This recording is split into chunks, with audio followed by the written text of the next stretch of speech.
everybody, Kita Explorer here to talk to you today about being flexible while traveling. You gotta be flexible, trust me.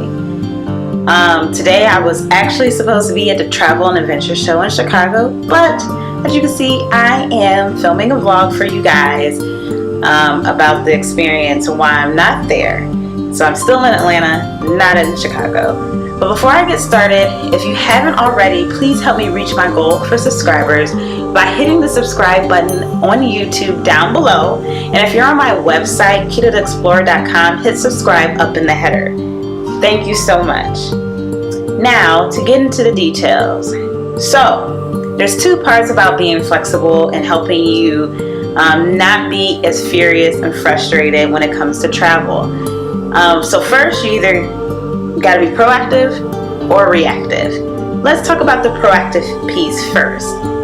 So being proactive, you can't prevent situations when it comes to travel disruption, because as with the airlines, hotels, and anything in the travel industry, they can't predict a hurricane, a winter storm, a tornado, glitches in the system. They can't predict that stuff, just as you cannot as well. So the best thing to have is travel insurance. I'm going to talk about travel insurance in great detail in a different vlog, but that's very important. Just note, if you get traveler's insurance, make sure you know what it covers. If you do not get traveler's insurance, because I don't always get it, because I'm like, the amount of this insurance doesn't really seem effective compared to how much I paid for this trip.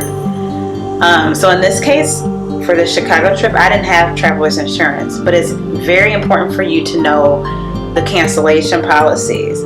As for my trip to Chicago that I did not attend because of weather, I had great cancellation policies. I was flying Southwest Airlines.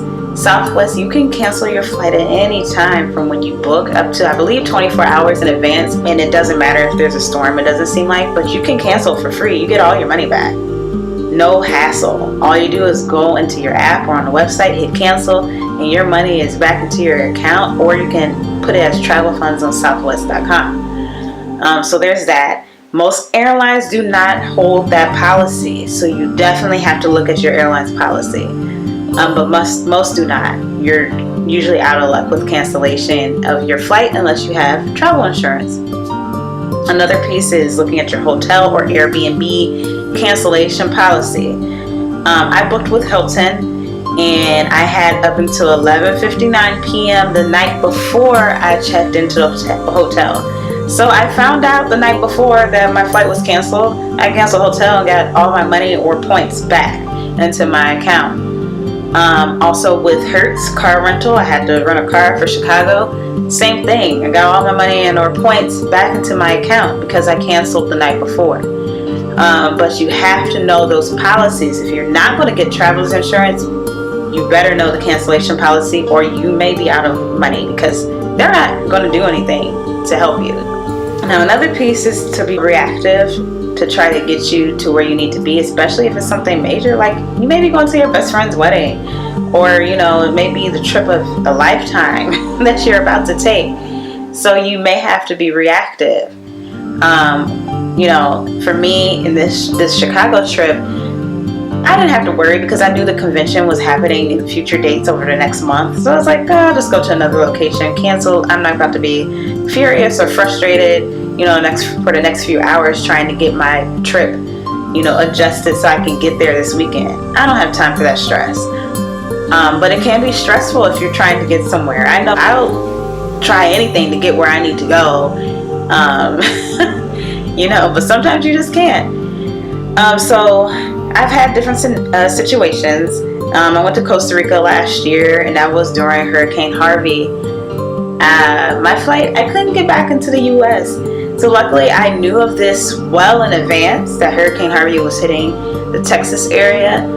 And so I canceled my flight. It was with Southwest again. So I canceled my flight, and I found a flight with the South American airline to get me back into the United States. It took me forever to get back, but at least I was able to get back home. I couldn't stay in Costa Rica forever. I didn't have money to just spend on, a hotel or a flight at a later time, and I didn't have vacation to just, stay out of town forever.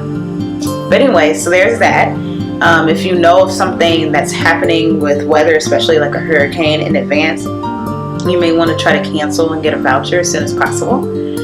But then there may be other situations where you don't know. Like I didn't know there was a winter storm happening in Chicago because I don't follow winter weather anymore. So you may get to the airport and you're just like stuck, especially have a layover. I had one situation where this was when I was living in the Quad Cities area, Iowa, Illinois, and I was flying to Houston for a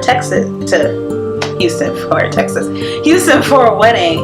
But of course there's no direct flight, so I had to fly through Minneapolis. Well, there was like a thunderstorm and it was a ridiculous situation, but I ended up missing my connection in Minneapolis. I don't know anyone there. It was the last flight out.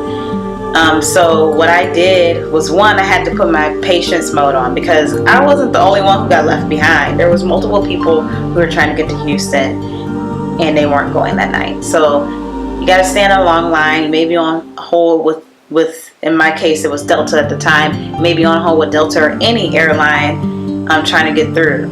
You have to remember you're not the only one who's going through the situation. And the people who are working at the airline, they have to deal with every single person who's frustrated and upset. They're not able to get to their destination. So everyone is pretty much unhappy. So just be patient with the process.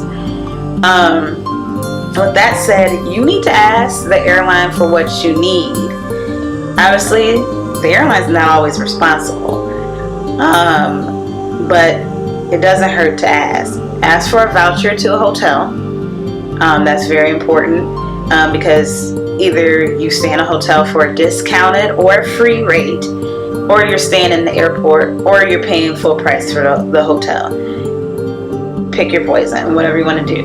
Obviously, the best choice is to try to get a voucher from the airline. So do that. Then you have to make sure you get confirmed for the next flight out, if that's what you're trying to do. Either get to your destination or to go back home. So you have to get confirmed for that information as soon as possible because the airline one is not going to remember you. Sometimes you're able to rebook online or on the app, but sometimes it's just their system's so messed up because things are just happening so quickly. So you need to talk to someone and make sure you get that information confirmed. So you want to do that as soon as possible before you leave, before you make any move. Make sure you get a voucher for a hotel room and a confirmation of how you're going to get where you need to get. So those are very important. That's what you need to do if you need to react to travel disruption with your airline. So that's usually how the travel disruption starts, is with the actual travel piece, your airline or your car you're driving. But if you're stuck somewhere in a layover and you need to get to your next place and you've already booked a hotel or Airbnb, hotels, you need to call them immediately and tell them what happened. Sometimes they'll work with you and make sure they take off that one night of stay, but sometimes they will not. But just make sure you call and make sure you get that change as soon as possible. If they are not willing to work with you, call the corporate number. Sometimes they're able to do more than the actual hotel reservation desk. If you're renting a car, you need to do the exact same thing as a hotel. If you have an Airbnb instead of a hotel, one, I didn't mention in the proactive part, but you need to make sure you know about those cancellation policies, because these are individuals who are renting out their own places. So you need to know if they're very strict cancellation policies, because there are some Airbnb hosts that won't give you back any money after you book. And there's some who will give you back every penny. So it's a wide variety of people that are renting out their homes on Airbnb. So you need to know that. You can try to contact a host just as you would do a hotel to see what they can do. More than likely, they're probably not going to do anything. You will need to call Airbnb, the actual company, the corporation, their headquarters, to deal with travel disruption, to get some type of compensation back. They may give you credit, they may not. You need to tell them your situation and tell them what's happening, and that is out of your control. But the most easiest way to get through all of this and make sure you get back what you need is traveler's insurance. So be sure to have that. With that said, I hope you enjoy those tips. Very basic things that you need to know when it comes to travel disruptions and how you got to be flexible when it comes to travel. So be proactive and have traveler's insurance. Know your cancellation policies.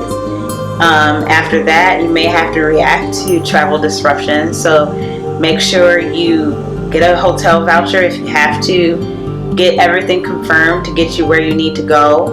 And then make sure you get everything changed to how your itinerary is going to be going forward. Thank you so much for watching. I hope you really enjoyed those tips and they'll help you with your future travel, and hopefully not your future travel disruptions, but it happens. Thanks so much. Comment below, share the video, and again, if you have not subscribed to my channel, make sure you hit the subscribe button below if you're on YouTube, or up in the header if you're on my website. Thank you so much for watching. Have a good day.